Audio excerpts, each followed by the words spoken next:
Good afternoon, ladies and gentlemen. It is Thursday, September the 9th, 2021. It's not a Technical Alpha podcast. It's a little different today, as we are flying solo for this one. We got a little bit of audio ahead of time there. We got to get that set up. We're flying solo today. Mr. Black has previous engagements that he was unable to attend the podcast for. But I'm here. And we're going to do a little bit of a TA podcast regardless. But as always, I have to ask, Mr. Black, how was your week? Yes. Yes. Real estate. Having a child. Yes. RP. Yes. Just another week. Sounds good. My week wasn't too crazy either. I simply did what I've been doing for a long time. That's stream some stuff. I was playing a lot of Magic the Gathering this week still, as I'm trying to figure out what I'm going to do for my next review game. Nothing wild really beyond that, other than to say that Magic the Gathering has the world's worst shuffler in Arena anyway. It's terrible. Try desperately to get around that thing, but we can't seem to make it happen. But otherwise, that was more or less it. I just did my first reaction video on my YouTube channel. What happened? I'm joining the youths! I'm not in my youths anymore, but I'm joining them. Everyone seems to do reaction videos these days. So I did one. Watched the Matrix Resurrection trailer for the first time. And that was great. And we'll talk briefly about that, I guess, towards the end of the podcast. How this podcast is going to go, especially if you're listening to this on the RSS feeds today, Sony's little event, the first anything that we've gotten from Sony in what feels like an age, happens in about 12 to 15 minutes, which is nice because there was almost no news this week. I'm going to go through the news here, the gaming news, as normal. Then we're going to jump into the Sony event. We're going to do a little live coverage of that, if you would. And then we'll do the same back end of the podcast where we're doing things like the movies and TV and of course the tech support segment. So, without further ado, let's hop in, talk a little bit about video game news, shall we? More Sony stuff. It's good to talk about Sony stuff. It's been so long since we've been able to, but Sony backpedaled on their Horizon Zero Dawn number 2 in terms of their upgrade policy.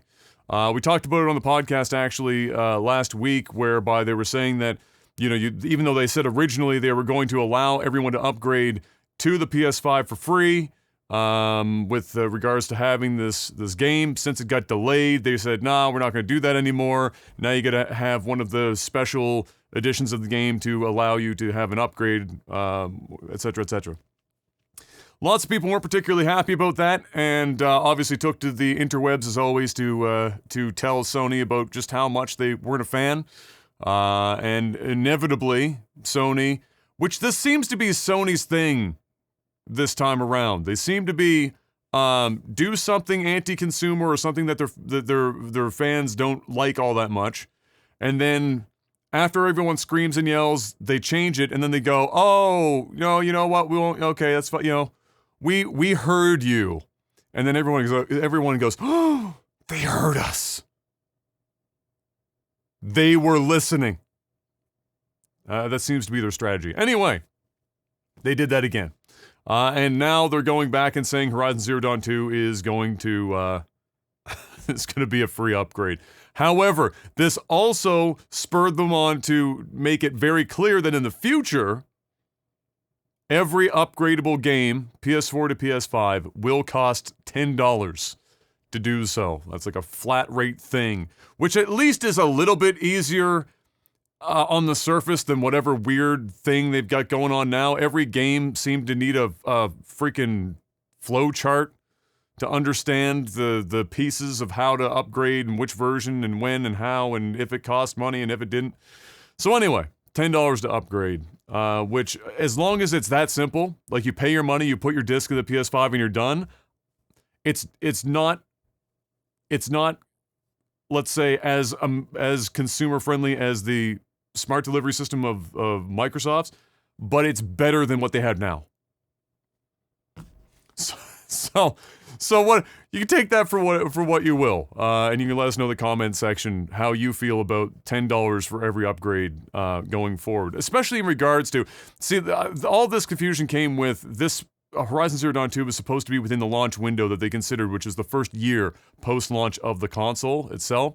Obviously, a lot of stuff got delayed, this game included, pushed it outside the window, and they said, oh, what a wonderful opportunity for us to actually just charge more money to have people upgrade, even though a very finite number of people still to this day have been able to get their hands on a next-gen console for any number of reasons. Chiefly, there are not many of them.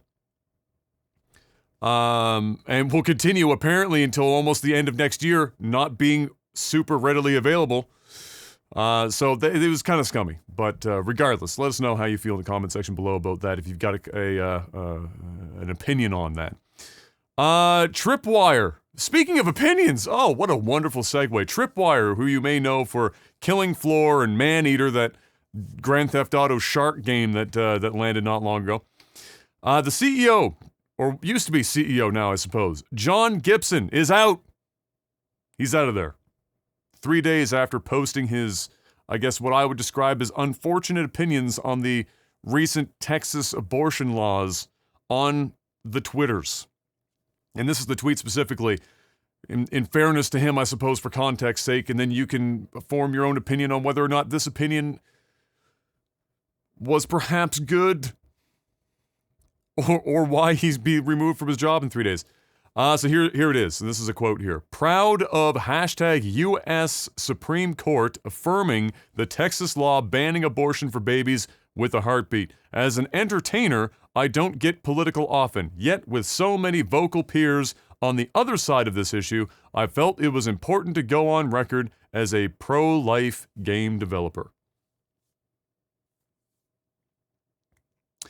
Even within the pro-life, pro-choice spectrum, calling the latest, this is my opinion now, calling the latest Texas abortion laws an issue about pro-life is really pushing it. Personally. But I always find it funny that it's a bunch of like old geriatric white men that seem to want to make decisions for female bodies. Call me crazy, but maybe don't. After a pretty scary sounding Discord post the other day, lots of folks have been uninstalling Titanfall 2 to avoid any issues.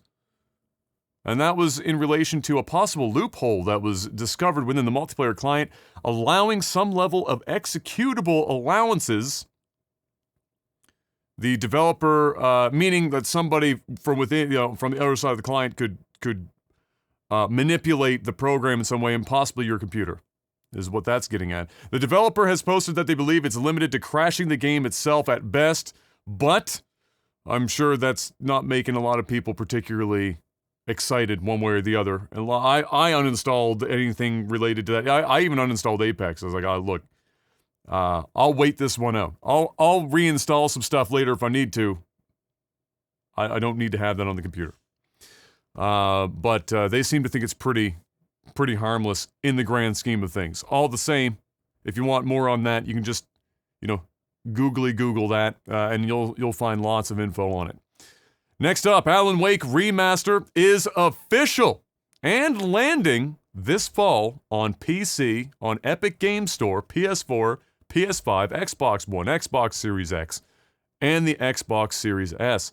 It's a pretty hefty 4K visual update, including cutscenes, and includes all DLC as well as director commentary by Sam Lake. That's pretty awesome. We knew it was likely coming. It was a rumored thing now. I believe it was the last time we were talking about it. It was still a rumor. Either way, Mr. Black will be very pleased with that. And also, it's a possibility, as we discussed in the podcast before, that another Alan Wake game is coming. And with this happening, I suspect that that makes it even more of a possibility for a follow-up game. But it does look very good. You can check out comparison images, and I don't know if they've got video yet. Possibly. Probably. I don't know. But the comparison images look pretty good from what I saw. Definitely an upgrade. And of course, all the DLC. Pretty good. If you missed it the first time, why not hop in now? Next up, the new Nickelodeon All-Star Brawl game videos dropped, the gameplay videos, and showed off the dev not being afraid to slam some memes into the mix. You know, they had like the SpongeBob, you know, you don't really know, admit, the mocking SpongeBob meme. You know, the bird face SpongeBob thing. It looked a little jank, to be honest. He didn't have like fucking eyelashes or anything. It was kind of weird. Didn't quite nail it, but it's in there. Hello, fellow children? Is that the vibe we're getting there? I don't know. Either way, lots of discussion around it also being super similar to Smash Brothers. And also lots of people finding out that wave dashing and stuff is not a Smash Brothers specific term. It's just where they would have seen it the most. Either way, you can go watch some gameplay trailers. I was going to watch it here, but we don't have the time today before jumping into Sony. Either way, it looks like it's going to be completely wild. This game strikes me as it's either going to be incredible or just fall apart, wheels falling off the whole thing. I don't think there's any room for mediocrity here. After an absolute slog, No Man's Sky has finally gotten into the mostly positive overall status on Steam. It happened. It took so long, after, especially since those initial reviews stayed there, and there were hordes of them. And so the climb, that 1% at a time, apparently it got to the point where, I think Sean was saying it was 10,000 or more likes, or like positive reviews, to move the needle 1%. So it's been crawling. I mean, for the longest time, in fact, probably 3 years now anyway, all of the releases, the recent reviews have all been positive or better. So it's just really been this huge slog since that original release, and all the negative reviews that came with it. But they finally made it. They're into mostly positive, and of course the team is extremely excited about that, and I'm excited for them, because if anyone has earned that, and arguably more, No Man's Sky and Hello Games is definitely top of that list. Fans of Yoko Taro, that's the Nier Automata, and what's the Drakengard, I think is the other series he's done before, have reason to be excited this week, as a teaser for what is being described as a unique tabletop RPG video game built of cards. That was a quote, that part. Was released. Really teased. Don't really got more information than that. I don't know what is going to come out of it. I'm not a huge Yoko Taro fan, but it sounds intriguing, and I will look into it. I think that Yoko came out and said it's not Nier or Drakengard. It's neither, apparently. Who knows what it is then? It could be something completely new or not. I don't know.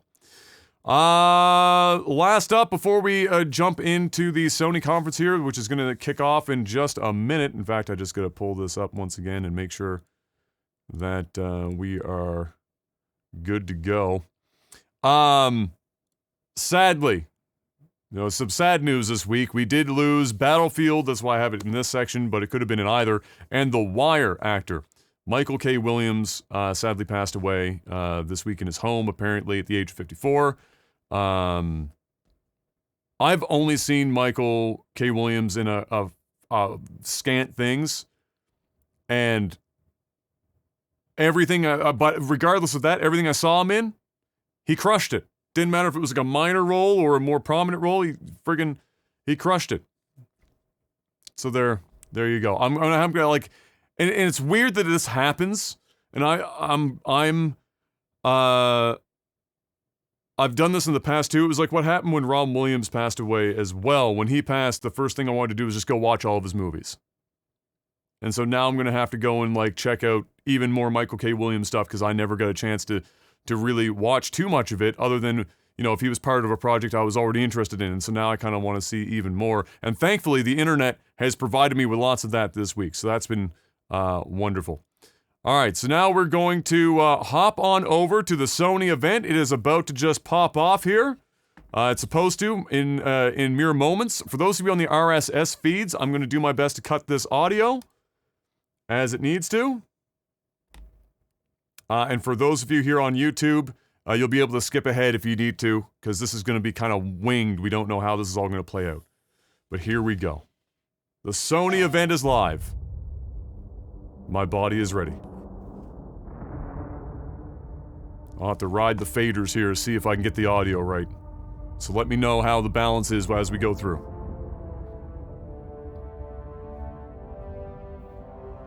Yes.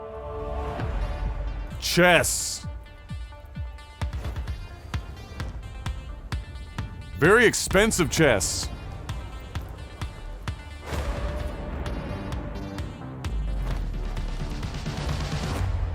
All stunts by trained professionals, do not attempt. Okay. I mean, I can barely get up out of bed in the morning now, so I'm not gonna... Seems a little loud, no? You back that off a bit. Maybe somewhere around there.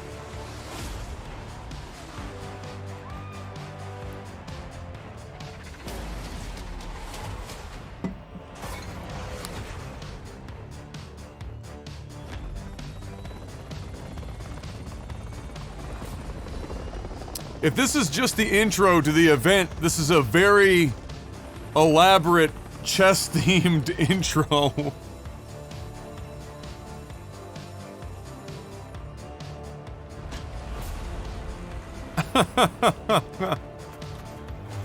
But they are referencing any number of things here, for sure. Look at that, they even got the checkerboard. Look at that. Is that John Wick reference? Excuse me? That looked like the hotel. What?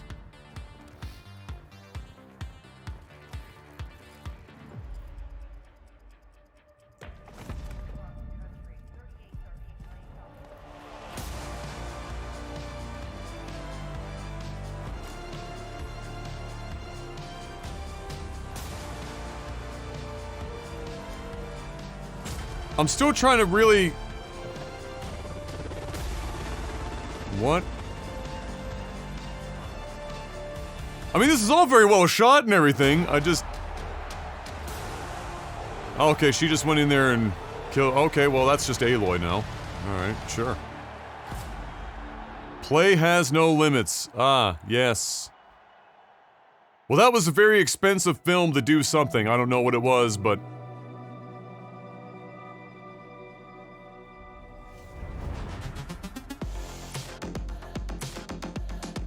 Why is everyone dressed like they're going to Burning Man? Oh, wow, that was a good description. I'm Jim Ryan, President and CEO of Sony Interactive Entertainment. Hi, Jim Ryan. Welcome to the PlayStation Showcase. Nobody likes you as much as your, the guy you replaced, unfortunately. And setting the benchmark for creativity and excellence in entertainment. We always love the opportunity to speak directly with our community. The new technology in PS5 enables development teams to build more exciting, immersive and compelling worlds, showcasing their creative vision as storytellers. Do you think people ever get tired of hearing this exact speech every time a new console generation pops up? Thank you for allowing us time to share some significant updates and brand new content. So without further ado, let's look at some new and amazing games. This new hardware allows us to do things we've never been able to do before. 7 years later, this new hardware allows us... This is a lie. Not actual gameplay on this one. Alright, here we go. That is what the Sith believe. Star Wars, though. They promise power. Now they wield it. Pog. We face the greatest Sith in generations. Revan? Yeah. They must be stopped. Everyone's super erect right now. They're remaking Knights of the Old Republic. Alright, I went from fully erect to only half erect, but I'm still erect. Remade for PS5, are they making that exclusive? That would be a fucking wild ride. I'm not seeing any other anything there. That would be a wild deal. Well, we'll be playing that regardless, I'm sure. One of my favorite games of all time. Lots of people. Very excited about that, I'm sure. I was hoping for a new game, but a remaster, okay. If it's a remaster as good as Resident Evil 2, my body is very ready for that. Oh, stop with the gratuitous ass shots.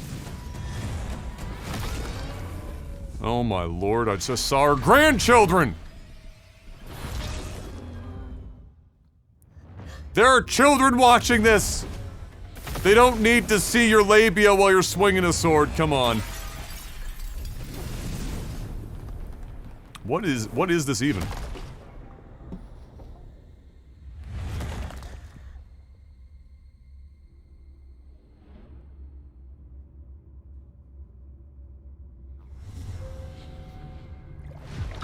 There's a little bit of, yeah, I agree, it's a little bit of Bayonetta feel going on here.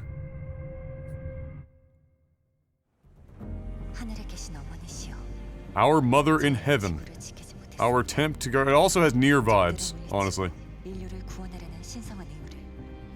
Defeating our enemies and saving humankind. This is, I mean, Yoko Taro likes to create characters that he can buy body pillows of and sleep with, so it could be Yoko Taro. Also, it's very, like, Christian-themed stuff, which he's got a weird vibe for, like, first-year university, introductory to sociology, and religion courses.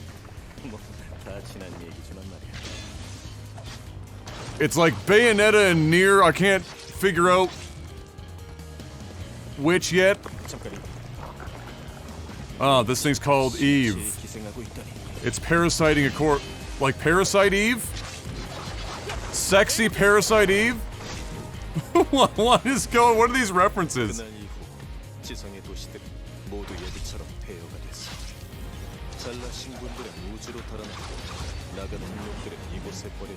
Alright, so for those in the RSS feeds right now, I don't know what this is yet. All I know is it's basically a skin-tight suit, and I'm pretty sure I don't need to see her naked now because it's essentially that already.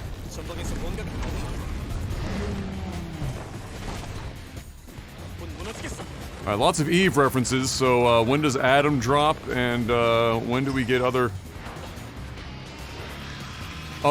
biblical references?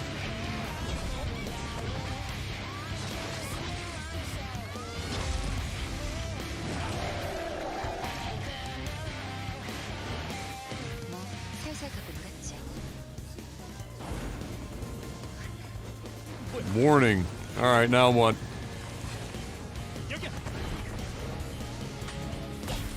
Oh, quick time events!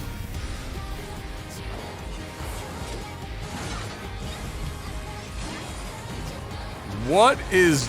There's a lot visually going on here. Like... Somebody really just wanted to turn up the particle effects.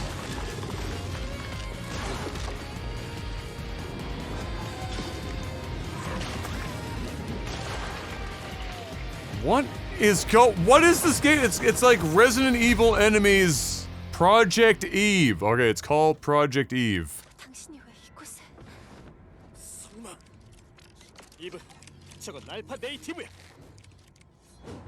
An alpha native. Alright, what about Omega? Because you know that's gonna be it. Alright, so, Eve, shiftup.co.kr. It's Korean, possibly. That would explain the particle effects. Korean and Chinese developers love to turn up their effects. Alright, now what's this? New game now. Pirate ships. Cell shading. That sounds like Borderlands. Your party of heroes can't stop me. That sounds like Tiny Tina. Yep. It's you, baby.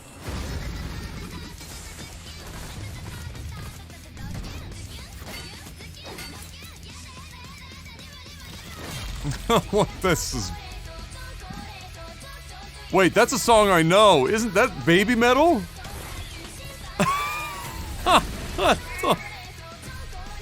We've gone full Japanese.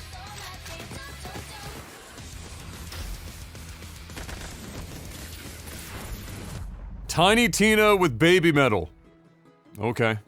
You know, And now, like, asking, Tina, why are there guns in a fantasy world? And I am just so glad you asked because big head mode.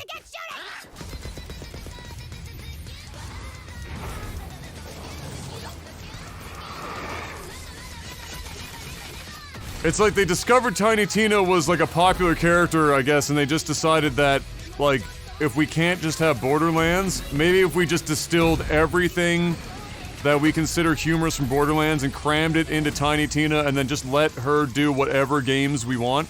Like, this is like a RPG, lots of loot. So it's got the same, oh, that's the unicorn. Friggin' what's his face is Crystal Unicorn or Diamond Unicorn. Ready, newbie? Time for character sheets, baby! Oh, so they're playing Dungeons and Dragons. Tiny Tina's Wonderlands. All right, So Tiny Tina is the DM. Credit scene here. This ain't no super duper hero movie.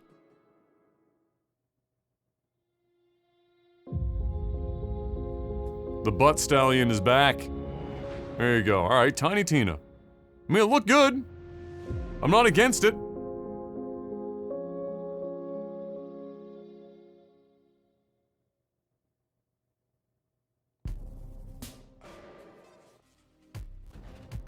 Luminous Productions. All right, what's next? We're on a secret, but I'm a pretty big deal. Real big deal. We are getting out of the city, Homer. I promise we'll go somewhere that loves cats. No more fights. Clean air. Bright skies.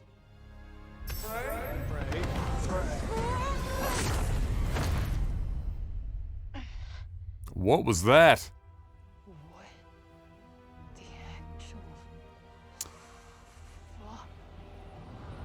What the actual F? That's what I'm saying.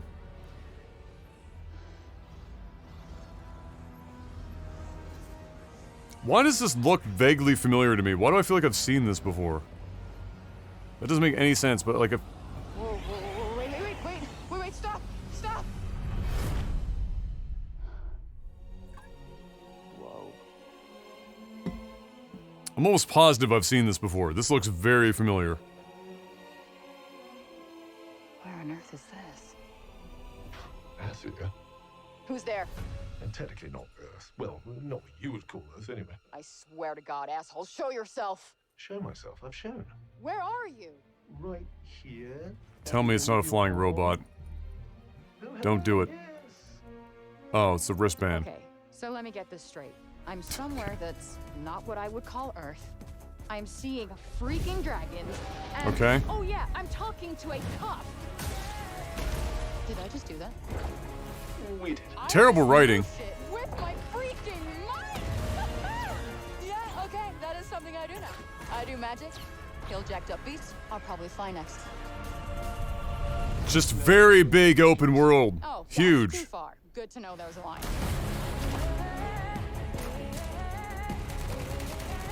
All sorts of different magical abilities it's looking like.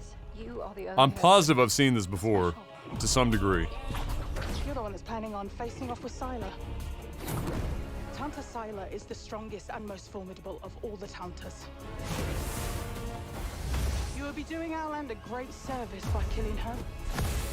Again, lots of particle effects. We are just all in on particle effects today. Forspoken! That's right, yes, now that sounds familiar. I know we've seen at least a chunk of this before.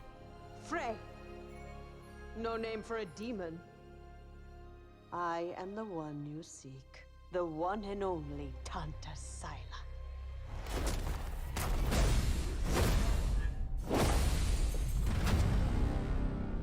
Interesting. Spring 2022.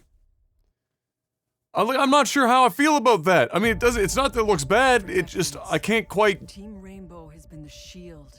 I don't have the vibe of it yet. Global threats imaginable. But, Situations. certainly something to keep an eye on, I think. It's new, which is rare. Now we're talking about something that's not new or rare. We face the greatest First-person shooters. our world has ever known.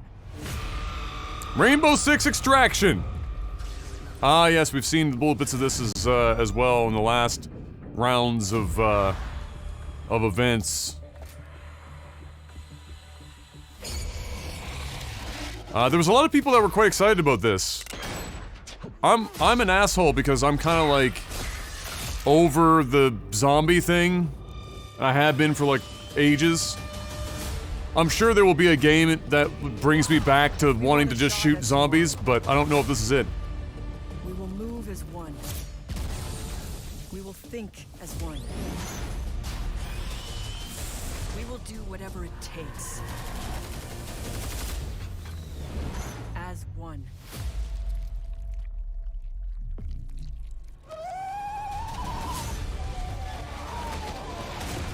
Together, we enter the unknown. Together, we fight for our future.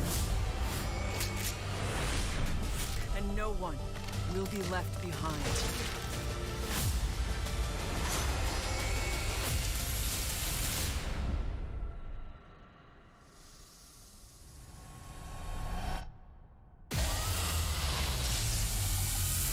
Yeah, I just don't know how, like, I'm sure that maybe the folks that are big on Rainbow Six Siege, because it's really, they took Siege and then just planted zombies in it and made it PvE. Smart use of their resources. I just don't know if that's... I don't know if it's for me. It's not that it looks terrible or anything. I just don't know if it's for me. You let us know, like, are you over the zombies thing yet? Let us know in the comment section about that. Whatever you do, don't go out in the dark. Stay in the Ah, this is gonna be Alan Wake, yeah. Bright Falls. Alan Wake Remake. We were just talking about this. What a coincidence. Alice? Alice? My wife Alice, she's missing. Calm down, Mr. Wick. Last night I woke up to a nightmare. I was missing a week. What had happened to me? I squeezed the flashlight like my life depended on it. With it, I could save myself. I could save Alice.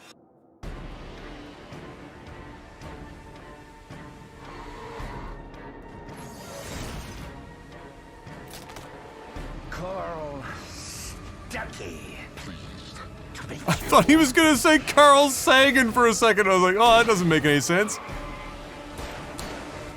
Looks like a real nice visual bump. It's obviously, you know, a remaster, of course. It's not a full-on remake. But the visuals have gotten a nice bump. Like we said. Got that 4K. I did see a couple of shots of some of the cutscenes. They look like they've been reworked relatively heavily as well. So if you missed out on it, yeah, man, jump in. Grand Theft Auto 5. This is the game that never dies. And the game that never stops making them so much money. Oh, improved graphics. Are they really, like, updating GTA 5 now? Or is this, oh, is this like the next gen update, maybe? I gotta run now, okay? That was showing off, like, what looked to be some sort of first-person move. Oh, wait, didn't they put that in, like, ages ago? I can't remember if they officially support first-person now or not. This game's been around so long, I feel like I'm just, like, trapped in a time loop. I think we're gonna literally make out like bandits on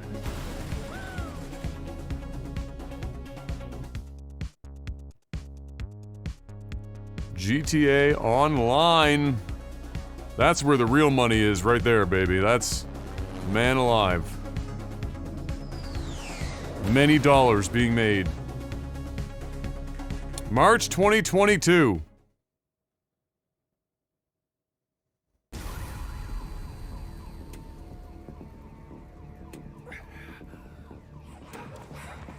Alright, next up.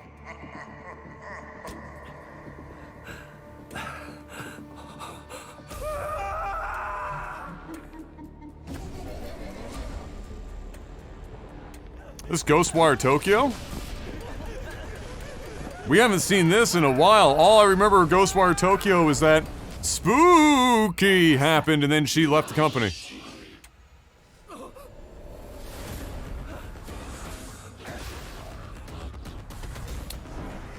Alright, we're seeing more now. There remains work yet undone. Critical work. People always decry the truth when forced to face it. Still your fear.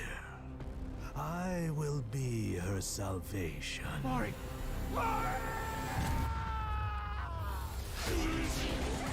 Alright. The time is nigh. The world rests on the precipice. So is this... I'm trying to figure out if this is like all something that's in his head or like the actual Tokyo. Will dawn.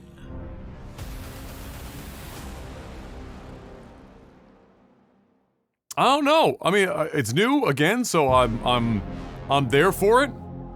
But the little bits of gameplay we're getting there aren't showing us a heck of a lot. Just kind of a typical first-person kind of an action experience there. And again, lots of particles, man. They crank those bad boys up.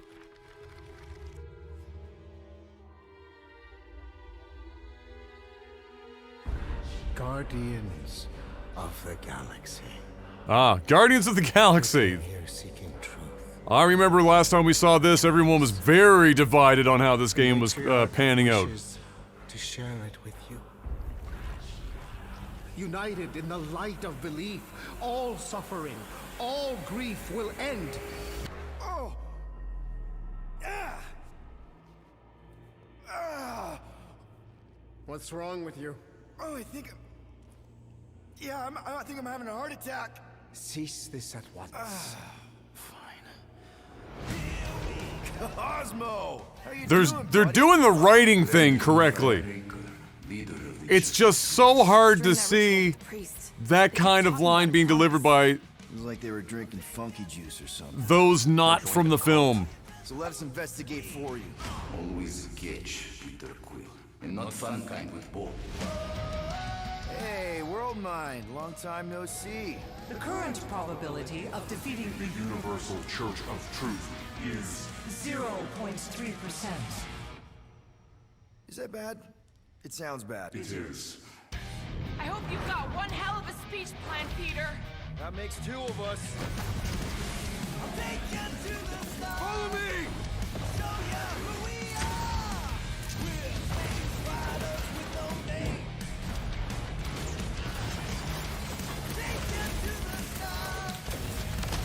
Discount Danger Zone. By rejecting the promise, you have proven yourselves unworthy. Better odds than your card-drawn magic. Accurate.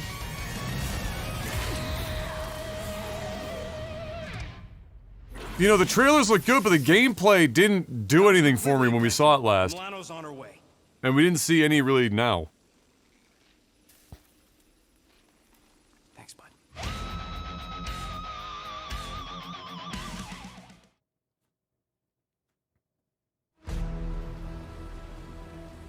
Alright, well, here we are. Maybe it turns out to be good! I think that's one of those games we're going to have to wait for it to come out to really get a good grasp of the gameplay. Alright. New game. What are we looking at? Is this vampire? Is this Bloodlines or whatever? Masquerade. Vampires with customization options and bad frame rates. Sexy vampires with the ability to deflect bullets with katanas.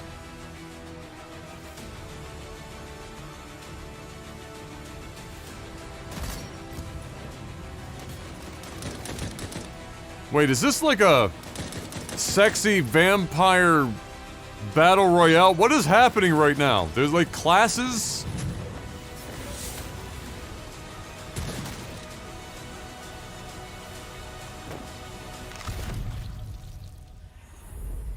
Blood Hunt. Vampire the Masquerade, yes, okay.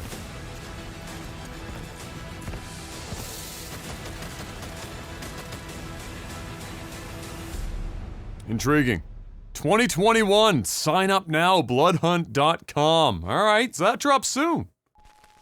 There you go. Welcome to the Eon program. Picture your perfect you. Ah, here we go. Your fashion. Deathloop. Not just freedom, we offer eternity. Shut up. Your esteemed visionaries believe the only thing missing from Black Ridge is you. The Visionaries. 8 geniuses who painted up a prison and named So I kind of like the idea of this game. I wish they leaned harder into the 60s, 70s kind of vibe that they're trying to get across. They don't lean in hard enough on it. And so it just kind of feels weird to me. But conceptually I like the idea. Washed cultists flinging bombs, whatever these guys are doing, all spewing Eon's bullshit. So how come I don't remember shit? This Party Island hangover is not my thing. My thing is answers. Who are these people? It does feel like we've seen this game Why is she always one step ahead? for a long time. It does feel like it's been a while. You gotta put this together.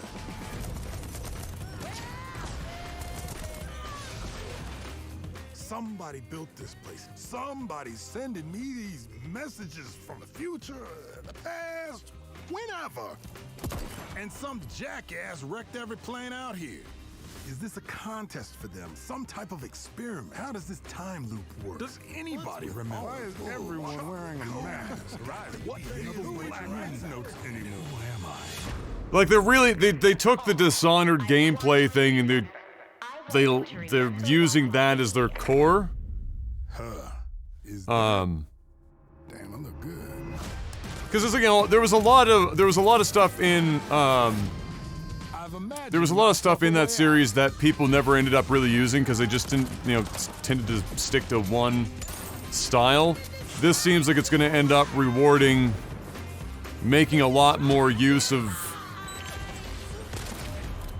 well, a little bit of everything that they have involved, because you're going to need to do more in order to get through the game.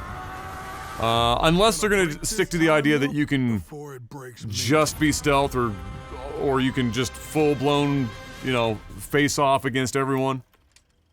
Either way, the Dishonored games were pretty good.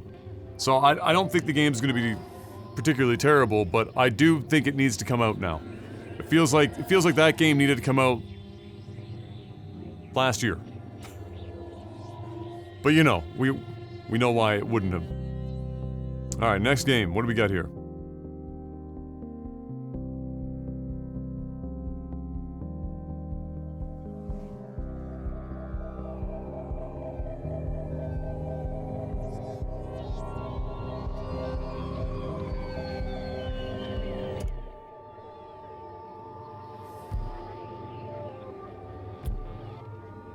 Did that just say Kid Amnesia and that was it? That was like the entire teaser? That was...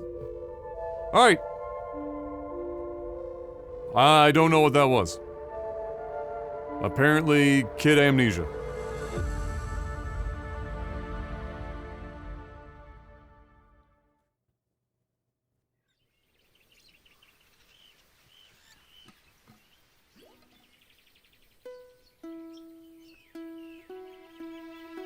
Okay, now we're getting something that looks a little indie-like.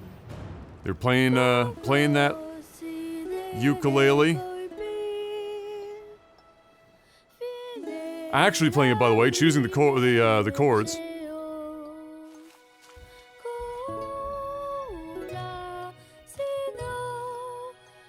Island vibes.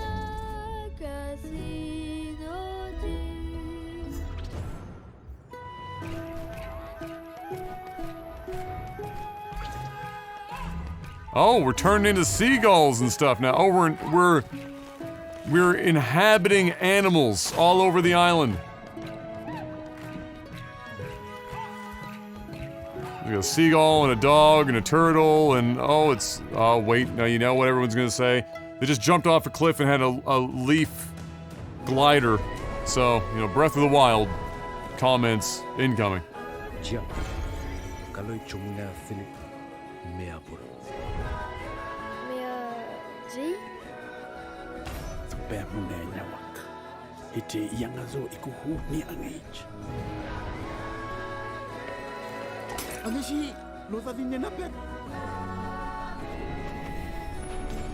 I kind of dig the visuals.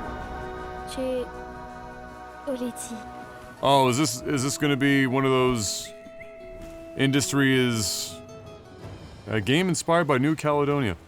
This is going to be one of those games where, you know, it's like the industry coming in and just destroying everything about the island, and now we're going to try and dunk on British Petroleum. I mean, we should.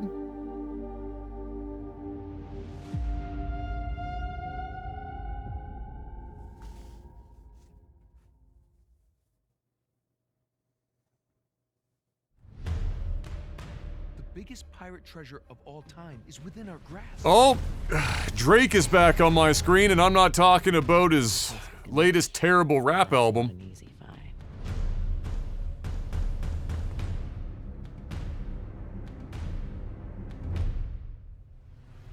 PS5 and PC. Uh-oh. Thieves digging around where we shouldn't.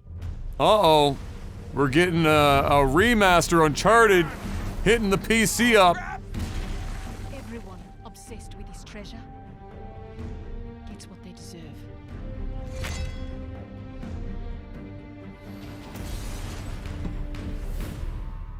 Are you ready to seek your fortune?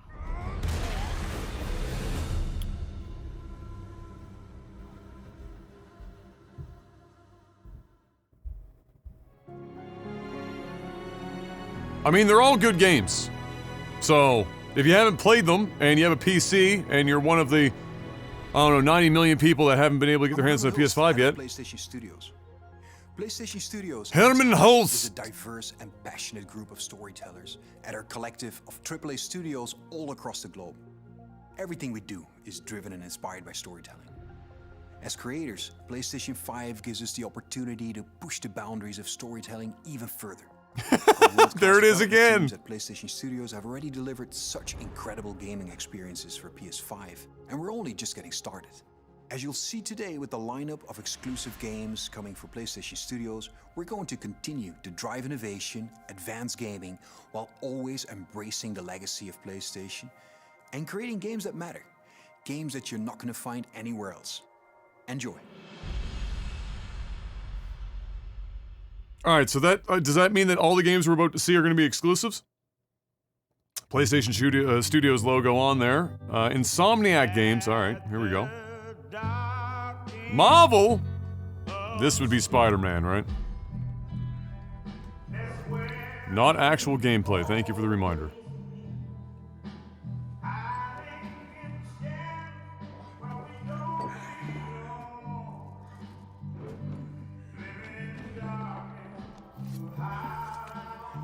Unless it would be Wolverine.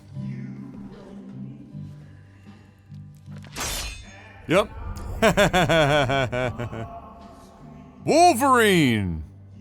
It's a teaser. In development for PS5. That's all we're seeing, which is a Wolverine.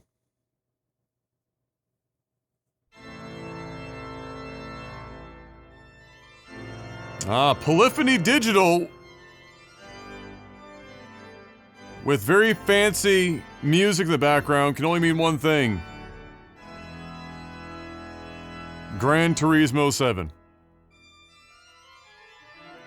The driving game for people that like to hold their pinky up when they drink their tea. Or in this case, hold their pinky up while they're drinking their Mountain Dew.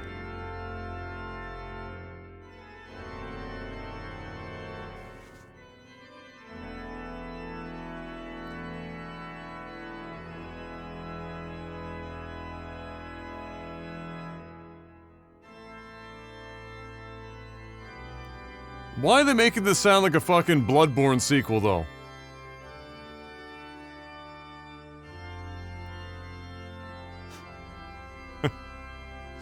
This is why I fell in love with Forza though, because the Gran Turismo was always a little too hoity-toity for me. It was like for the love of the vehicle thing, it was like not quite there. It was like Gran Turismo has always been very clinical, I guess is the way that I would describe it. Like super clinical. Oh, wow, car customizations, a livery editor. Alright. Pictures and stuff, yes. Yeah, people like that. Okay.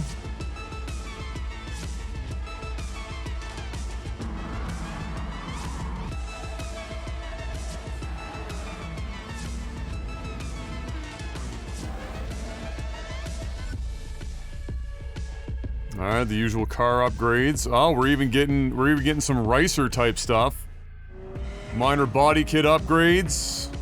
Some aero packages.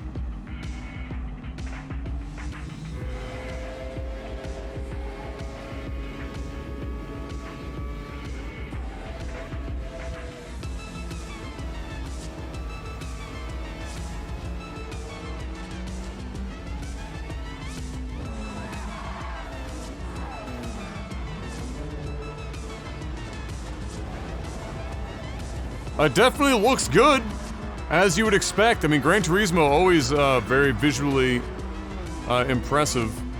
Gran Turismo's like on-track cameras were always really good to me. They went a long way in making the game feel more real. Were the on-track camera stuff that they did. They always did the lighting very well, as well. So yeah, looks good. Looks good. It looks like a good step forward for Gran Turismo. They've been kind of on the back foot for a long while with Forza on the market, and then Forza kind of misstepped in their last mainline game, with Horizon now taking over. So there you go. Next game, Spider-Man. This is actually Spider-Man. The Spooter. One who could surprise me.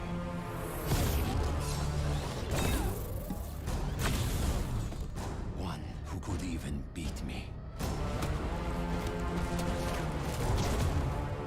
Two Spodermans! Oh, please do the meme in this video.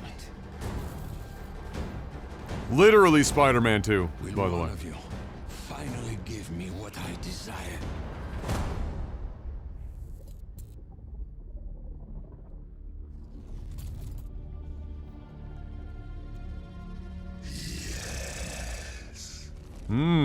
Carnage? Venom? Venom! Venom! Fire. As far as I'm concerned, as a complete plebeian when it comes to comic book anything, Spider-Man lives and dies by the Venom and Carnage lines of the story. Everything else has never been really interesting to me. But there you go. Shocking development as we've got the Venom movies and stuff as well. So that's going to be a big hit. Man, that last Spider-Man game they put out for PlayStation was very good. So I'm sure that will also be just as awesome. Next up, God of War. Captured on the PS5 system. I don't know if this is the next God of War or if they're just showing off that they're updating the other one for PS5.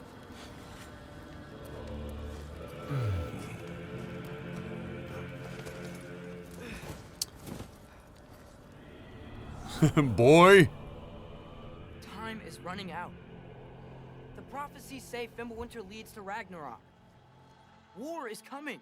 This is 2. My story doesn't end hiding in these woods. I should be out there, finding out who I am, who Loki is. Uh-oh. I will not allow you to pick a fight with gods. I don't want to fight anyone. I just want answers. Uh-oh. Those answers lead to war with Asgard. He's becoming... Maybe that's what Mother wanted. We do not know what Mother wanted. He's becoming an unsufferable teen. I recognize that dour expression anywhere. Oh Odin's got tricks up his sleeve we haven't dared to consider. First game was great. Wasn't my cup of tea, but very good game. Unbelievable visuals in the first, and this is also looking incredible. Well, for a dead man, Odin seemed pretty keen on seeing he wasn't found. If he's out there, we gotta find him. Come in. What in all yarns be the heck? Really good writing in it as well. Ragnarok, to help people. And what if the only way to do that is war? Oh, we got some trains again. War is not the only way. Stop thinking like a father for a moment and start thinking like a general. You seem like a calm and reasonable person. A calm and reasonable person. Are you a calm and reasonable person? Oh, Thor's hammer. Thor is here.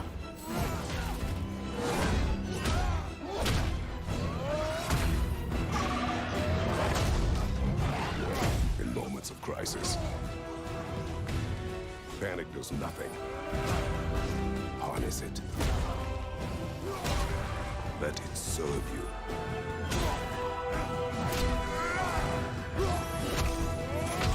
Just unreal visuals and animation come out of this studio. Like, this is by far one of Sony's biggest weapons. Are you coming with us?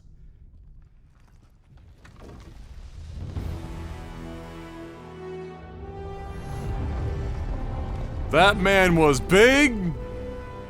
What the shit? Answers soon enough. Well, some of them. Oh my lord. That looked absolutely incredible. I got nerd chills and I didn't even really like the first game all that much. 10 out of 10. More updates in 5, 4, 3, 2, 1.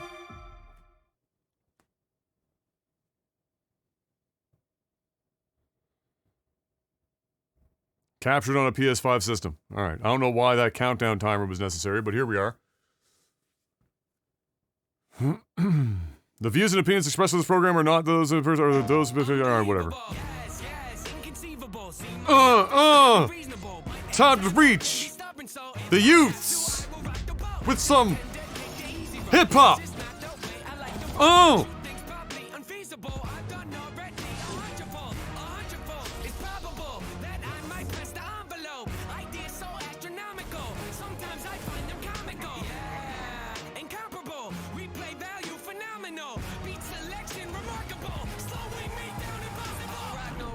Sizzler!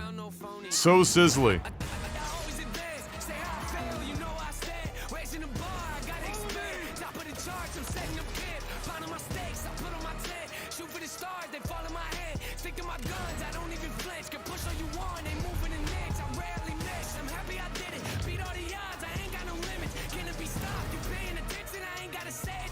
Is this the end? Oh no, there's gonna be one more thing. Expression anywhere.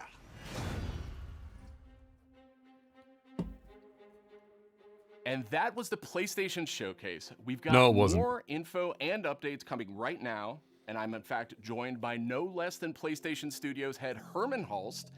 Herman, really strong showing here from PlayStation Studios tonight, including an awesome new look at GT7. That's like pat ourselves on the back. Really strong. GT7 is coming in March, and I don't think fans are going to be disappointed with what Yamauchi-san and Polyphony have been working on. And what we're doing with GT7 is we're pulling from the entire history of the franchise, taking some of the best features into GT7. GT campaign, arcade missions, all that good stuff. And I got a chance to play, and it just looks and plays sensationally. The haptics, the vibrations, you feel the rolls, the pull and the weight of the different cars. I'll tell you, the one thing that I personally really liked is the braking variations through the adaptive triggers. That really kind of makes you feel like you're an incredible racer, and for me, that's great. Great to hear that about GT7. I actually don't know how I feel about the adaptive triggers. I've had them in games where when you're shooting guns and whatnot, and year, maybe 18 months with Marvel Spider-Man. like it's a neat idea, but it just feels like it gets in my way. And now two big reveals tonight. Maybe with cars in it'd the be form better. of Marvel's Spider-Man 2 and Marvel's Wolverine. It's Wolverine, kind of a shock. that's You work really closely with Insom. gonna be So awesome. what can you tell us about just why Insom gets so fired up about the Marvel Universe?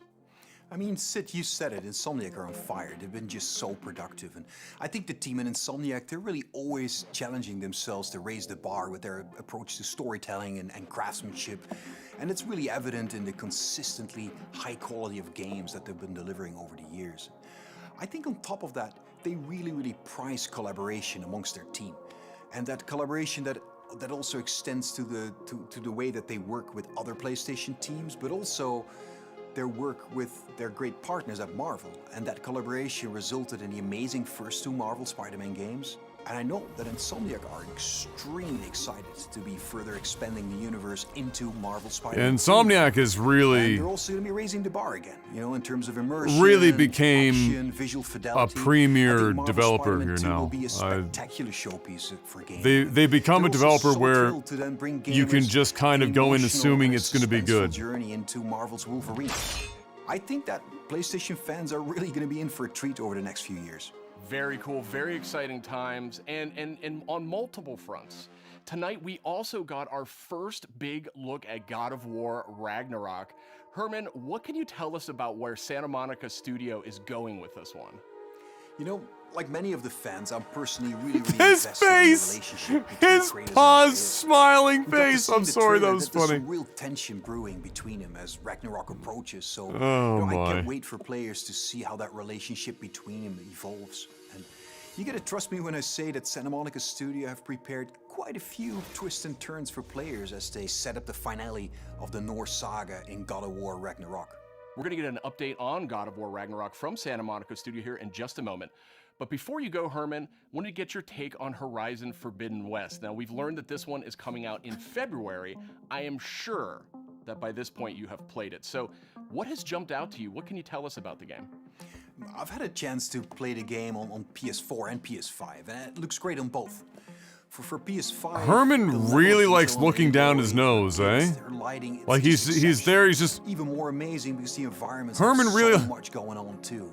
He wants us to inspect his nostrils at all times. He wants to show the world how clean his nostrils are, how hygienic he is, his nostril care routine. When you combine these together, that comes in really handy when you're dealing with the new machines. On PS5, the haptic feedback on the controller, I think in my mind, look at my nostrils. to the experience, you know, when you're firing arrows. Look at them. And the other ammo. Marvel at them. I know them so well. I'm super proud of them. They're creating something incredibly special. And I just can't wait for gamers to get the next chapter of Aloy's adventure in their hands. Thanks for the update, Herman. We're joined now by Eric and Corey from Santa Monica Studio. And I wanted to check in with you two on the big announce we saw just a few minutes ago, God of War Ragnarok. We finally got our first big look at it. And actually, Eric, I wanted to start with you. You've been involved with every single God of War, including 2018's God of War. Is that correct? Yeah, that's correct, Sid. I've been with the studio since 2004 in many different capacities, working with both Santa Monica and Radio This man has been around I don't know why. for a while. A good idea to say, hey, Eric Williams. And so that's what I'm doing. I'm directing God of War Ragnarok, or as Corey likes to call it, never heard of it. So that's the update on that. Never Eric, heard of it. Why the shared leadership on God of War Ragnarok? It's always been a tradition here at Santa Monica to change the directors across the games. You know, we've had really good success with that. Corey's been the only repeat director, and you know, rightfully so. He's pretty damn good at what he does. So that's kind of what it is. The important thing for us is to be able to kind of get a fresh perspective each time, but also, you know, This man's last name is legitimately Balrog. If that's not... So well, actually, it's Barlog. But I read it as Balrog, and I'm going to canonically call him Eric, Balrog what now. Aesthetics or themes sort of resonate with you as a creative? I mean, I guess what I'm getting at is like, how do you see yourself leaving your fingerprints on God of War Ragnarok? It's kind of the designer in me wants to answer one way, but as a director, you have to answer a different way. I think you have to learn how to jettison your own profession when you switch over to the director's role, which I'm sure Corey can understand. I mean, he kind of animated a little bit on God of War 2, and we kind of had to throw it all out, except for that sneaky backflip that Kratos has never done again that we left in. That's the perk of being the director, I guess. But, you know, from my point of view, like, we want to tell a very heartfelt and epic story as, you know, a father and son go on a journey, and they kind of struggle with holding on to stuff and letting go of things. You know, it's a very difficult kind of human condition that we all deal with.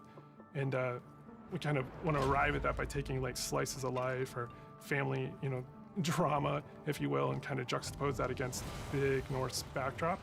And, you know, at the end, we just want to have an ending that feels very... Man, it looks so good. Yet inevitable based on all those things. Just... It's kind of, you know, I'm from what the an Midwest, incredible engine. Very common, mundane things are just as interesting as big. Perhaps even more we try to collide those impressive. Their art direction very worthy of the God of War name. and their 3D modeling is just nuts. Look at the fur on the back of that. That's crazy. It doesn't take a genius to think that perhaps Ragnarok factors into this game in some manner. Can you confirm that, Eric? Yeah, I mean, you can't call the game God of War Ragnarok and not have Ragnarok happen in the game. So, you know, it's going to happen. I mean, you We're could. gonna cap off the Norse series with it. Halo said finish the fight. In the announced trailer last year. Prepare yourself. But did we? The last game Did we really? A teaser of sorts for Thor. And I just got to know, was that Thor's voice we heard in the trailer just a few minutes ago? That was definitely Thor's voice that we heard in the trailer. Thor is being played by Ryan Hurst, which you might know him from Sons of Anarchy. He played Opie, one of my favorite characters ever. And we're just delighted to have him come play in the God of War sandbox. And his take on Thor and our take visually on Thor is very different than the hunky Australian you might know. You know, he's much closer to the Norse mythology version. The hunky Australian. Really almost hedonistic man-child, red hair, you know, left-handed, just a little off kilter than the Thor that a lot of people know right now. So I can't wait for people to experience more of that when the game's done. We also heard the name Odin in tonight's trailer. So I imagine if we're going to experience Ragnarok, Odin's going to have to play a pretty big role here, right? Definitely. I mean, Odin is the all-father of Smitty, all I want Zeus to be played by Mickey Rourke. I want everyone to be played by Mickey Rourke. Mr. Richard Schiff come on to play Odin for us. You may know him as Toby from The West Wing. This was one that we never thought was going to happen. It was like kind of a shot in the dark, and he got back to us, and we walked him around the mocap volume, and he was just like, I've never done anything like this before. Let's do it. And so the kind of rest is history. So I can't wait for people to experience that and see how he factors in. And it's a very different take, again, much like Thor. You know, he's like a old man who's just kind of busy with his own things and doing whatever he wants. And he doesn't live in a castle or anything like that. So it's again, a different take, kind of what we do. We just take what's known and curveball it a little bit and, you know, make it special. We also saw a couple of new characters tonight. So what can you tell us about them? This guy, this interviewer just kills me. Tyr, the big guy. Yeah, he's the Norse God of War. And Kratos and Atreus have finally found him. We talked a lot about him in 2018, so we were like, well, might as well show him to the people. And then the last character we saw at the trailer, you know, like with the little wink and smile from Angrboda. She's one of the last remaining giants, and her story is pretty amazing and how it fits into the world of God of War. Tyr is being played by Ben Prendergast, who's been completely absorbed in the role, even though he is not a giant as Tyr is. And then Angrboda is being played by Leia de Leon Hayes, who's a complete treasure on set. She's been amazing. Watching her chemistry with the other characters has been amazing, and she's one of the last giants that's living. So we have those characters and a few more. You know, there's a lot of different monsters you saw in there, and there's been so many talented people at the studio building this trailer and putting it together. I just want to give a shout out to the team. I love you guys. You know, I wish you could be here doing this interview with me. I wish you were all behind me right now at the studio. That would have been completely amazing. And, you know, lastly, to our fans, we have a saying at the studio that we are fans of our fans, and I cannot wait to watch all the tweets, the messages, the reaction videos that you guys put out, and our team to be able to take that into heart and just get excited and hyped, and then use that to push us through to finish the game for you guys. So thank you very much. Now, Corey, we haven't heard a whole lot out of you here tonight. So now that we know you're not directing God of War Ragnarok, I was hoping maybe you could give us a little clue about what you may or may not be working on next. Oh, you'd like that, wouldn't you? You'd like me to just spill the beans and tell you everything that's going on right now. We're actually doing a bunch of stuff. It's really exciting, all the things that we're doing, and you're tempted to know what is this, but I don't really have anything I can talk about right now specifically, mostly because we're really focused on God of War Ragnarok, that I am incredibly excited that I finally understand that that's what everyone was saying. God of War Ragnarok. I was way off. I was thinking it was something else that they were talking about. I think we'll wait to get any deeper into anything else until later. We'll talk again, Sid. All right. Well, thank you, Corey, and thank you, Eric. And next up, we have Ryan Treadwell. He's the lead producer at Aspyr. And wouldn't you know, just a little while ago, we got the announcement of a remake for Star Wars. Now here we Knights go. of the Old Republic. So, Ryan, I guess Tell me more about what this is about. Like a remaster of the original. This is what I want to know this. It's so much more, Sid. This is a complete remake of this beloved Star Wars story. For Star Wars Knights of the Old Republic Remake, we are rebuilding from the ground up while maintaining that integrity of story and character from the original. So Ryan, how much of a remake are we talking about here? I mean, is this updating some graphics, adding some higher resolution modes? You know, the original Star Wars Knights of the Old Republic is a true classic and one of our favorite Star Wars stories ever. We want to honor that original story and make it as impactful for players today. In terms of the visuals, we have an opportunity to present this story with a much higher level of fidelity than was possible in the past, while making sure that we're being authentic to what players loved about that original game. What does that even mean? Classic Star Wars games to modern consoles. But this is a much bigger project than anything the studio's tackled before. So what can you tell me about the team behind the game? You're absolutely right. While Aspyr has enjoyed a great relationship with Lucasfilm Games through our work bringing classic Star Wars games to new audiences on modern platforms, this project is on a completely different level to anything we have done before. That's why we knew we had to assemble the right team to do this project justice. We put together a team full of industry veterans from fan-favorite RPGs, even including the original Star Wars Knights of the Old Republic. It has been a really rewarding experience to assemble such a talented team to bring back an epic game. Of course, we're also working closely with the amazing teams at PlayStation and Lucasfilm Games. Together, we couldn't be more excited about what we'll be able to show you in the future. All of us are, of course, huge Star Wars fans too. One of the nice parts about building a team to make a big Star Wars game is the ability Man, to you gotta tell me more than just what you just did. We all have different Star Wars memorabilia Come on, buddy. behind us in every call. Don't and it do always me sparks dirty. up a good conversation. All right, thanks, Ryan. Oh. Very exciting stuff, and I'm definitely dying to see more of that one. Thank you, Sid. It will be some time before we're ready to show more, but we're very excited about being able to reveal more in the future. All right, and that's it for our show. That You can tells catch up me on all it's the big ages news on away. PlayStation.blog and check out all the trailers from tonight's PlayStation Showcase on YouTube. Thanks for watching. Oh my goodness gracious. Is that it? We've hit the end? It's properly the end now, is it? No more one more thing? You sure you don't want a one more thing? You positive you don't want to do a one more thing? Okay. You don't want to do a one more thing. Okay. I wanted to give you the opportunity, Sony. But you know. That's fine. All right. So there you go. You know what? Considering we haven't seen a heck of a lot out of Sony for a really long time. That was still pretty good, but I thought we'd see a couple of other things in there. But still, solid. I think just by virtue of showing off Spider-Man, God of War, and Gran Turismo, that's pretty good. A lot of people are going to be excited about Knights of the Old Republic, of course. I wish there was a little bit more info on it. That tells me it's probably like 3 years away. Maybe 2 if we're lucky. 2 years. I hope they do that game right. There was a fan project that was shut down like a year or two ago that was rebuilding Knights of the Old Republic within the Unreal Engine. And so, you know, and that was looking good, and they were doing their best to stay, like, it was basically just going to be a visual update that, more than anything, with some fixes. So, I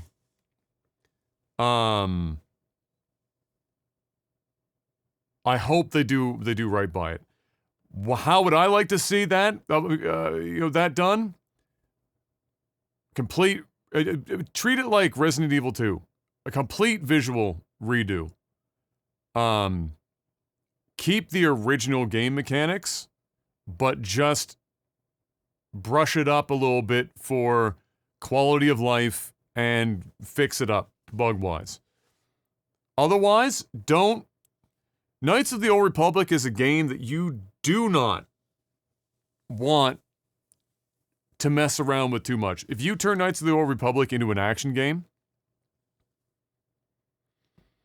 well, two things are going to happen. One, you're going to be crucified. Two, the expectations will be even higher. Because if you're going to take it outside of its wheelhouse, and that dramatically change how the game plays, it's going to have to be even better to have the core people that are going to buy this game in the first place want to pick it up and play it.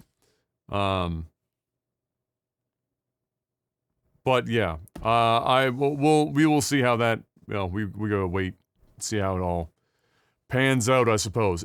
Other than that, God of War again, look great, look absolutely incredible. I'm gonna move this water bottle, I can hear it ringing with my voice. God of War looked incredible. Polyphony seems to be doing a really good job on Gran Turismo 7, from what we've seen. There was that really neat kind of indie-ish island game that looked quite fun. Spider-Man looked good. Wolverine as a teaser is nice because if the quality hangs with the Spider-Man releases, then having a Wolverine game that's that good is also incredible news. Most of what was shown today was very strong. So that was nice. Nice to see something from Sony finally. It's just been forever. Hopefully we get a little bit more before the end of the year, but at least we finally got literally anything to talk about. So that's all for the Sony block, which means we've come to the end of games, which means it's time for me to sell out. And I might not be quite as adept as Mr. Black at this, but I will do my best. First up, patreon.com/lagtv. Head on over there if you want to financially support the podcast and keep this bad boy going. You guys have been doing a great job of that for a long time. Just keep that going and this thing will keep on trucking. I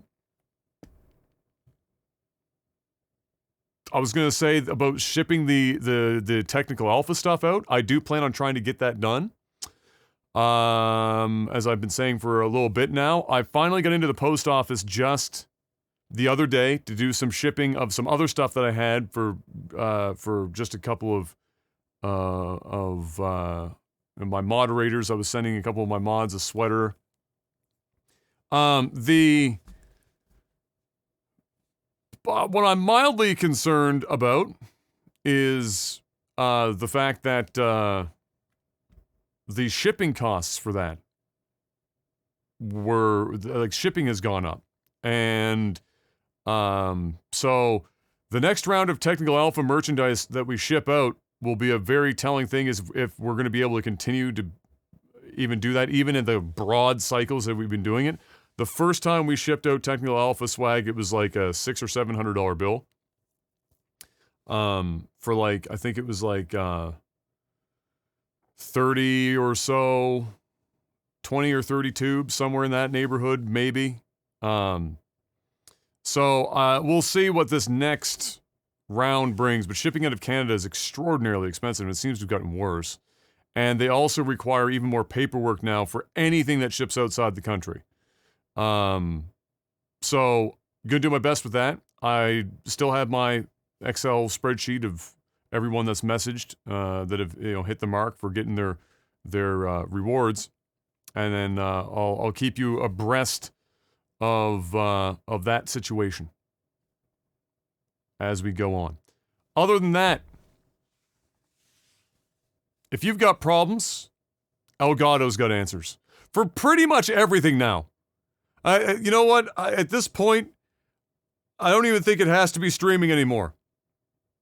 I'm pretty sure if you looked up their catalog of things, you're gonna find a solution for everything now. You got a sore toe? Elgato. Your car flat tire? Elgato. They've got something for you. But chiefly, they've got all sorts of stuff for live streaming, content creation, and everything in between, and even some stuff that doesn't necessarily have to apply to that, like the Stream Deck we've talked about many times. It's basically an extension of your keyboard in that you can macro all of those keys and have them do anything you want. Almost anything you want. I mean, you can set it up to turn on the smart lights in your room, boot up programs, and if you're a streamer, OBS open, all of your browsers open to your chat and whatnot, your Philips Hue lights or whatever weird alien backdrop you've got going on. You can set that all but one button. Really impressive stuff. Very useful. And they just keep coming out with more products. So don't forget to head on over and check out Elgato. We don't have any promo codes or whatnot. They just keep supporting us, and as long as you keep going on over there and supporting them, and maybe even mentioning us when you do buy some of their products, even better. Also, NordVPN. The year is 2021.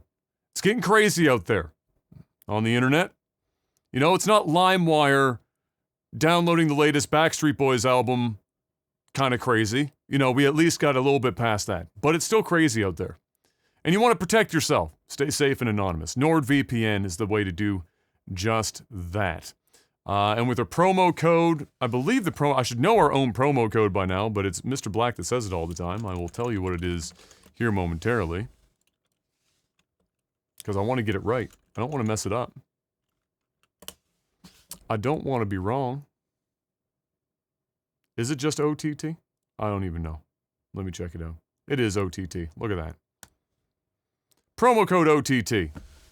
4 free months on a 2-year plan with an absolutely massive discount. This is what we got for you right now. And that's a lot. And as Mr. Black would say, that's less than a cinnamon dolce grande latte per month. To keep yourself safe and anonymous, up to like 6 simultaneous devices, cell phones, routers. You can do it at a router level if you want to get real fancy. Smart TVs, it doesn't matter, anything and everything. You can make it happen. NordVPN. Go and check them out. Promo code OTT. And that's all we got for the sellout for this week. It's time to move on to movies and TV. There's not much to talk about here either, but we're going to go over some. Red Notice trailer dropped. And it was another prime example that Ryan Reynolds is really just being Ryan Reynolds now and gets paid to be Ryan Reynolds. And that's a pretty good spot to be in. Also, Dwayne "The Rock" Johnson, Gal Gadot on this film. It's like I wouldn't call it a buddy cop movie, but it's the same kind of feels. It's like a Mr. and Mrs. Smith, but a 3-way. And you get to awkwardly watch The Rock hit on Gal Gadot, which is weird, and then you get Ryan Reynolds saying jokes. So really, you're watching this movie to look at Gal Gadot and listen to Ryan Reynolds tell jokes. And The Rock is there to boost viewership, I guess. I don't know. We can check it out. That's a Netflix special, I believe. But it looks pretty fun. Honestly, all jokes aside, it looks pretty fun. Venom follow-up, Let There Be Carnage, hits theaters exclusively on October 1st. And you know what? I just, you're seeing more and more of the exclusively in theaters, promoted now. And I just found it funny that that's such a thing that we have now. Like before it was, you didn't question that it was going to be exclusive to theaters for any, reasonable length of time. It was going to be there for, a month or more. Now it's like they have to tell everyone. It's like, guys, you can't sit at home and get this on Disney Plus. You have to go and watch this in theaters for a while. The next Venom film is one of those movies. Wheel of Fortune is about to spend a lot more money on plastic surgery, as Pat Sajak and Vanna White have signed on to continue to do the wheel until 2024. Just going 2-3 years at a time, baby. Just keep that train moving. Who in the heck? I mean, we're in the midst of trying to find a replacement for Jeopardy still, who in the heck is going to replace Pat Sajak and Vanna White? Or are they just going to like Weekend at Bernie's that shit for another 50 years? That's an almost as interesting question as the Jeopardy host. I mean, who in the heck? Jeopardy and Wheel of Fortune, they almost go hand in hand. You can't take them off the television. Society in the West would collapse.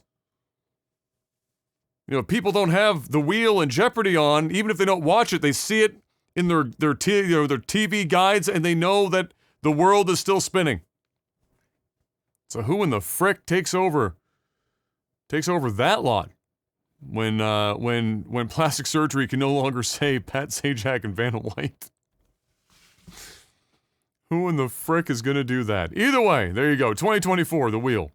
And lastly, lots of people breathing a sigh of relief as Better Call Saul's Bob Odenkirk. Maybe Bob Odenkirk is the next host of Wheel of Fortune. Almost a Jeopardy. Either one.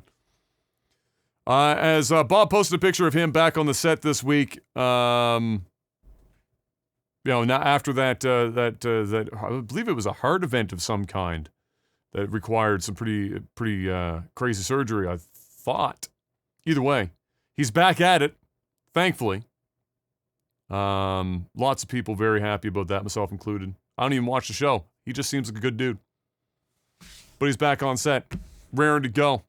And that's it. That's all I got for the movies and TV section. It wasn't a heck of a lot else going on this week in that world. I haven't been watching, Em and I haven't been watching a lot of particularly recent stuff. We've honestly been watching a lot of Star Trek Voyager as of late. And Em's been enjoying that, which is great because it's one of my favorite TV shows to watch. It's like my comfort food for television. And then other than that, I mean, man, there hasn't been a heck of a lot that's popped up that we're particularly interested in. Muppets. The Muppets has a thing coming up on the 8th of October. What's it called? Something. It's a Halloween movie. That I will absolutely watch because it's the Muppets. And then there was also in the same vein as the recent Disney Dwayne The Rock Johnson movie, they're doing another movie based on one of their rides that I think also already had a movie. And they've got Owen Wilson heading that one up. And like you've heard me say before, if it's got Owen Wilson in it, I'm probably gonna watch it. So I'll do that. Muppets Haunted Mansion. That's it. What's the other one though? There's Haunted Mansion is the Muppets one, but then it's also similar.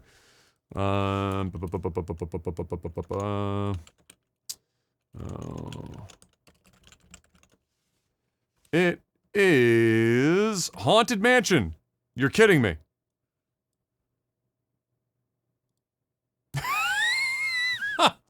Stop. You're kidding me. All right, so Muppets Haunted Mansion followed by Owen Wilson's Haunted Mansion.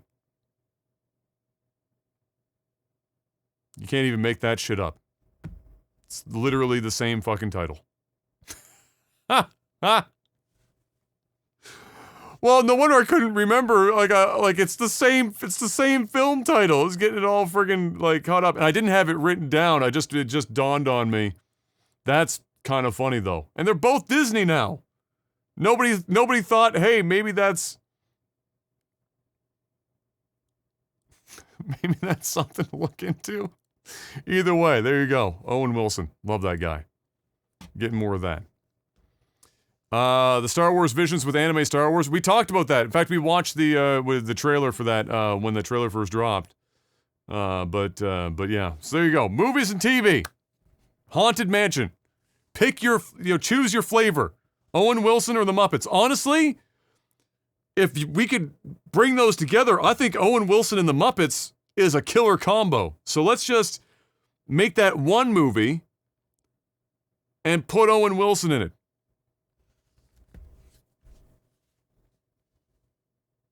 Give me that. Give me Pepe the King Prawn, Gonzo, and Owen Wilson. Either way, it's time to move on, ladies and gentlemen, to tech support. Patreon.com/LagTV. Just mentioned it not even 10 minutes ago. It's the place to be. Financially support this podcast. Keep this bad boy going. And for $10 more or more a month, you get a couple of perks. Chiefly, you can ask us questions, or in this case, me. It's all about me today. Live with it. But yeah, patreon.com. Put up a post every week called Tech Support. You can ask questions on that post. And we answer as many of them as we can with the time that we have. So let's move on to some of that, shall we? Logan asks, what's your favorite fast joint? Which I'm assuming he meant fast food joint. Otherwise, I'm going to go with the elbow.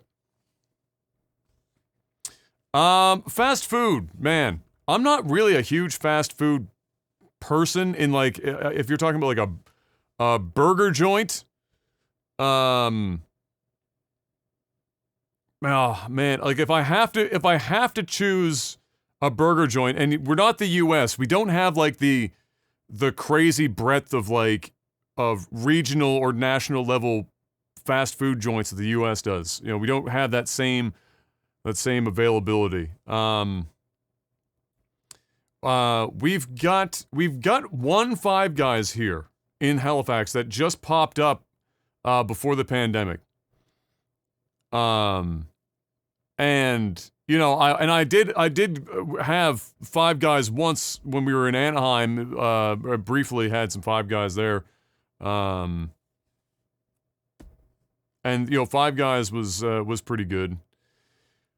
But if we're talking like, you know, the more, I don't want to say, I'll say well known, but you know what I mean. You know, your McDonald's, your Wendy's, your Burger Kings, your, you know, whatever, the more ubiquitous. It's got to be Wendy's. And honestly, I miss having an Arby's around here. We used to have one Arby's, and Arby's isn't here anymore. Arby's is one that I wouldn't go to all the time, but like it would be like I'd wake up and I'd say, you know what? Arby's. They've got the meat and I want it. You know, whatever it is, you know, whether that's actually roast beef, whether that's actually cheese in that sauce, I don't know. But what I do know is it tastes good in combination. And more specifically, the curly fries. Incredible. So I think like the three like more well-known brands, I'd say in order that I'd probably go to, and I didn't even mention this one first, but it would be like A&W, Wendy's, and then like an Arby's for like burger joints. But I don't go to them really. If I want a burger, they're like private owned joints are all over here that are gonna have a way better burger and fry.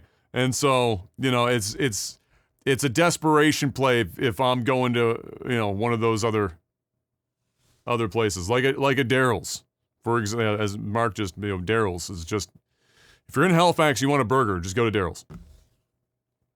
You're done. Let's see here.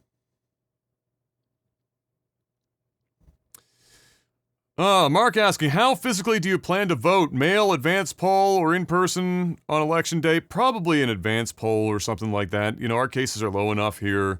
I'll just pop over during a, you know, time of the day where a lot of people are at work and get that out of the way.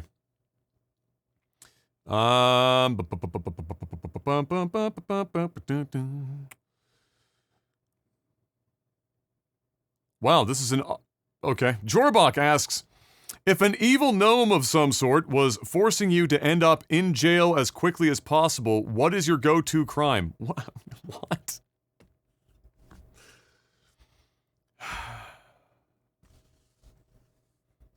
My go-to crime is I'm going to an Arby's and I'm dining and dashing. They got the meats and I'm stealing them. Danjum asks, if you could choose any job to be replaced by robots, what job would you make obsolete? I mean, it's got to be washing dishes. Of all the household chores, I hate washing dishes. I will do laundry all day, but do not ask me to wash dishes. I'll do it, but I'll be salty about it. So I'm going to go with that. Brian asks, what's something you achieved in your prime that you physically or mentally wouldn't be able to do anymore? Pretty much everything.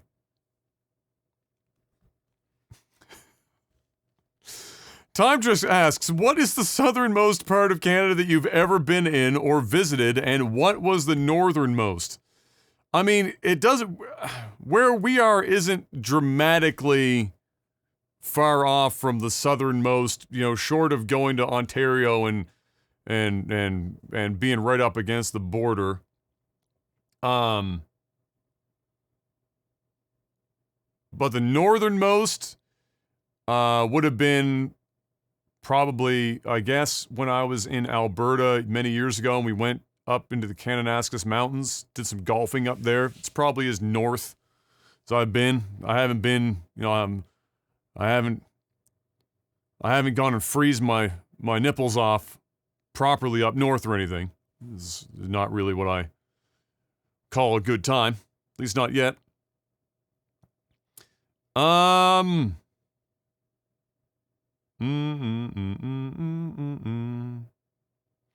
Dean Eves asks, what kind of environment would you like to see a game set in? Either something that hasn't been done yet or something already done that didn't come out well, or some environment with a different genre attached. I mean, what hasn't been done at this point? Man, it's kind of they kind of did pretty much everything at this point, haven't they?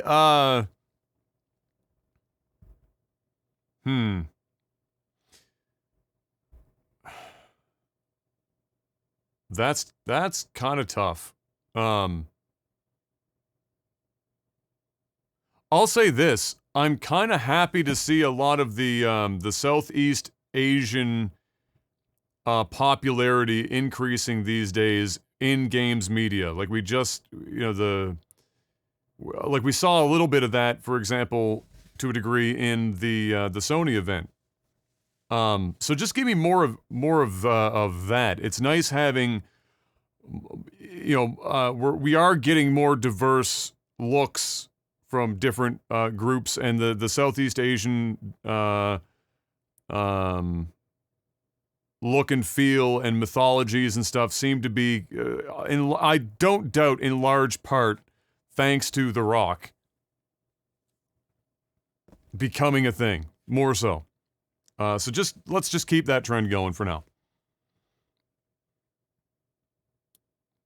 G-Bros asks, what are some of the worst retcons you've seen in movies or video games? Oh, that would require me to remember the retcon in the first place. Well, I don't know if I've like... There have been several examples of Japanese games getting censored coming over to the West, which are all stupid. I think the greatest retcon of all time is possibly Final Fantasy XIV, to be honest with you. I mean, A Realm Reborn was the retcon. They literally nuked it from orbit. they nuked that game from orbit. That was it. I don't know if you get any better than that retcon. They straight up just coincidentally also though, you know, Final Fantasy VII in the remake, they retconned all sorts of shit in there and rewrote a lot of stuff. And I don't know. I still, personally, I know some people like the changes. There are few things that I've seen thus far, having played the game and Intergrade, that have been good. So, those retcons. Fighting Fate. Stop.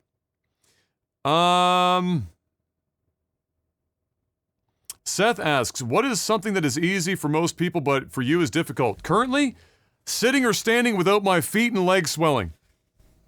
We're still investigating that, by the way. Other than that, I guess jokes aside, growing hair? No. Oh. Difficult for me, but easy for other people. Man. I will say that I've always been jealous of people that know their way around a keyboard enough that they can play RTS games like StarCraft and just confidently know where their hand is on the keyboard. I can type, but that never translated to me being able to, like, confidently use the keyboard for that purpose with just, left-handed. As soon as you got out of the realm of the left side of the keyboard where my left hand would normally be, that's definitely one of them. Otherwise, yes, as Mr. Miyagi said, having two balls. Siding with Lance Armstrong. I got a little bit more than Lance. I'm like 1 1/8. But, yeah, I mean, other than that, I'm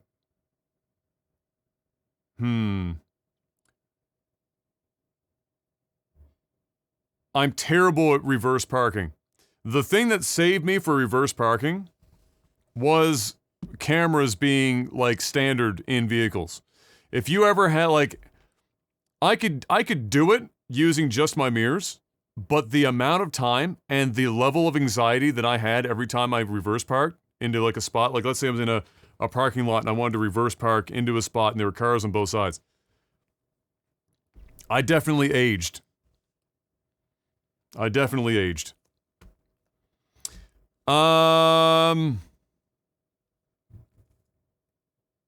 What is your favorite parody movie? Asks Xenon Slayer. Oh, man.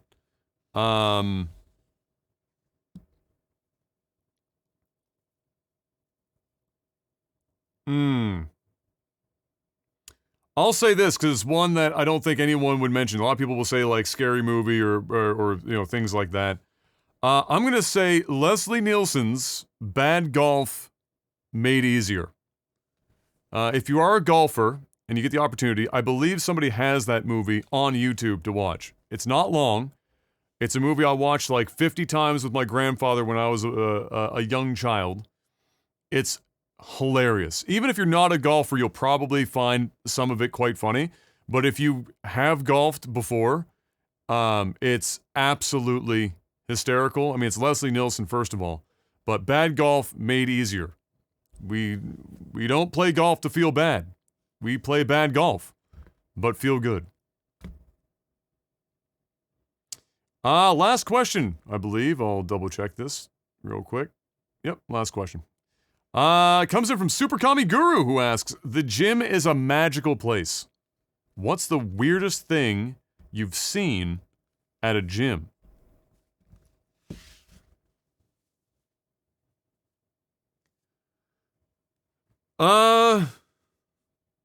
You get a lot of weird stuff at gyms.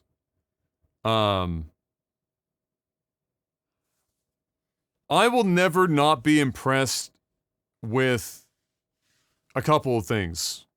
One is CrossFit, which I know is a meme. There is a lot of legitimate stuff within CrossFit. There's also a lot of stuff that, just no. I'm not going to say more than that. Just stop, please. Before you kill yourself or somebody, just stop.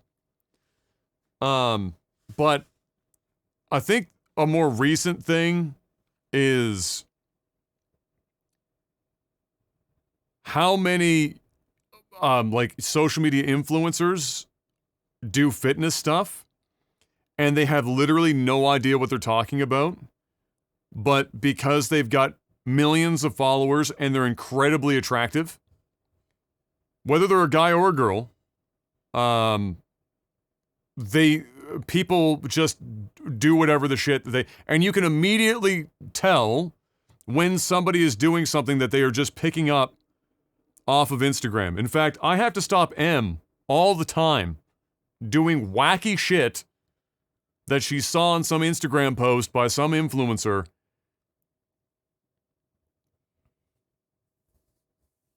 And it's like, some of it is just like completely awful.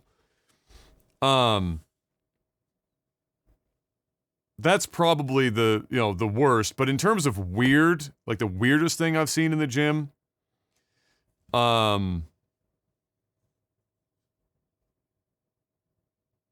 man.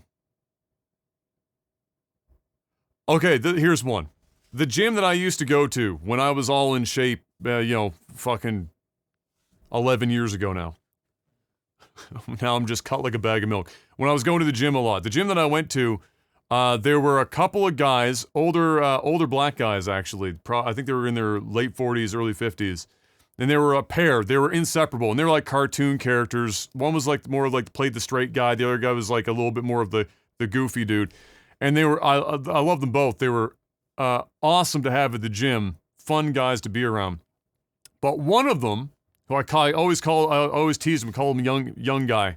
How you doing, young guy? He had this obsession. He didn't really, he could go to the gym, but he had this obsession with preacher curls. And it would be like the only thing he'd do. He'd show up at the gym, he'd walk around talking to people. And this wasn't a very big gym to begin with. This gym might have been like 30 feet by 30 feet. And he'd go in and he'd grab like a 15 or 20 pound dumbbell and he'd do a preacher curl. And he'd just do like 1,000 freaking reps on both arms and just be talking to people. And that was all he did at the gym. That was the show. That was the entire workout. His entire workout was just preacher curls with like 15, 20 pounds. And he'd really like, it was hilarious. He was a sweetheart. I've seen him a couple of times just when I was driving around. That's probably the weirdest thing. He'd only show up for that. He'd show up, he'd have like his basketball jersey on. His friend would actually get on the treadmill and do a little bit more like elaborate routines, but he would just show up and he had his basketball jersey on, he had a do-rag on and everything, and he was probably like, he only had about 8 teeth left. And he'd just get in there and he'd grab a dumbbell and just like preacher curl station for like 45 minutes, and it was amazing every time. I loved it. That was like one of the things I missed when I stopped going to that gym, and I went there because I got a discount when I was working for the city for doing the summer camps. That was like one of the first things I missed. I was like, I miss seeing those guys because they were there every day. I went there 5 days a week, and they were there 5 days a week, and it was like, and everyone loved them, and they were like cartoon characters. It was amazing. That's apparently... It is indeed. That was the last question. So, ladies and gentlemen, we have successfully completed a solo op of Technical Alpha. I hope you guys enjoyed yourselves today. Thank goodness Sony had an event today because there was no news, like at all, this week. Zero. We should be back next week as a duo. Mr. Black will be returning. Oh, Panasonic, find me. I know you can find me. There you go. Don't focus on the background now. We're almost there. But yeah, we will be back next week as a pair, barring something else coming up for more Technical Alpha. Once again, patreon.com/lagtv if you want to financially support the podcast. You can check out, if you're listening to this on the RSS feeds, if you ever want to see the video, it's youtube.com/lifesaglitchtv. Also, Life's a Glitch TV 2 for the clips, for Technical Alpha clips that Mark puts together. They're just usually 3 to 4 a week of just highlighted sections if you're more interested in just like, little tidbits to share with people or to check it out yourself if you don't have time for the full podcasts. Which I realize now, saying this at the end of the podcast means you're probably not one of those people in the first place, but all the same, you can go check it out. And until next week, guys, stay safe out there, right? We're getting in the wintertime. Stay safe out there. Have a good one. And until we see you next week, peace!